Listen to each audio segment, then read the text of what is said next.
The NFL put out a statement on Wednesday denying it had capitulated to President Donald Trump and banned players from kneeling when the national anthem plays before games. This remains true, so far as we know, in the abstract. The league has not imposed any formal restrictions yet. There are more meetings planned. But even as Dallas Cowboys owner Jerry Jones threatened on Sunday to bench any player judged to be disrespecting the flag, the presidential blitz continues, and it becomes clearer that the NFL and ESPN's attempts to appease Trump have failed. ESPN retreated on Monday, suspending SportsCenter host Jemele Hill, who has been critical of Trump on Twitter, following a second violation of our social media guidelines.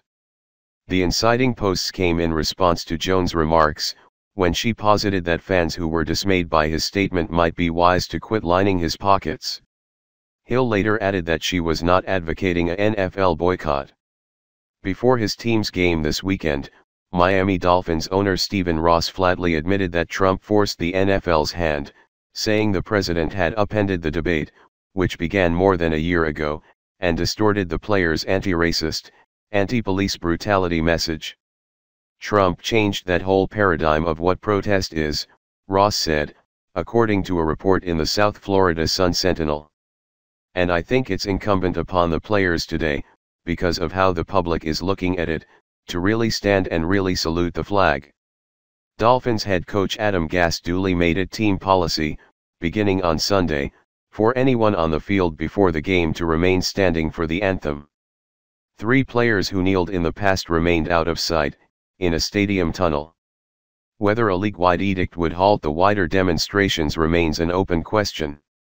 For both the NFL and ESPN, the primary threat posed by Trump's campaign against the protests, which was kicked off during a September 22 rally in Alabama, has always been to their bottom line. But the terms of the clash were always more complicated. In sidelining Hill and threatening to bench players who crossed the president, the network, and league, respectively, handed him the kind of win he thirsts for so desperately, one that leaves his opponents humiliated and exposed. Giving in to Trump will not earn the NFL and ESPN a reprieve.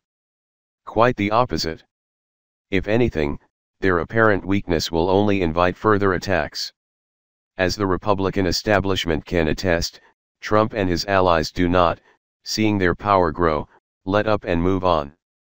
This is a familiar rule to anyone who routinely deals with internet trolls. Ask New Jersey Gov.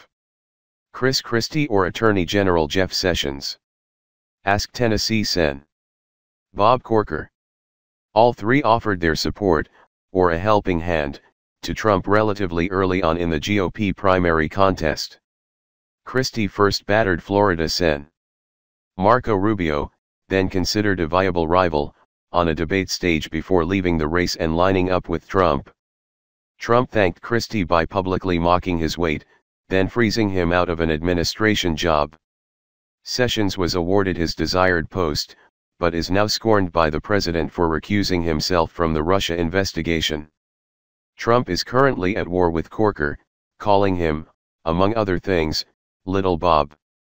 He claimed over the weekend that his fellow Republican is retiring because he didn't have the guts to run again.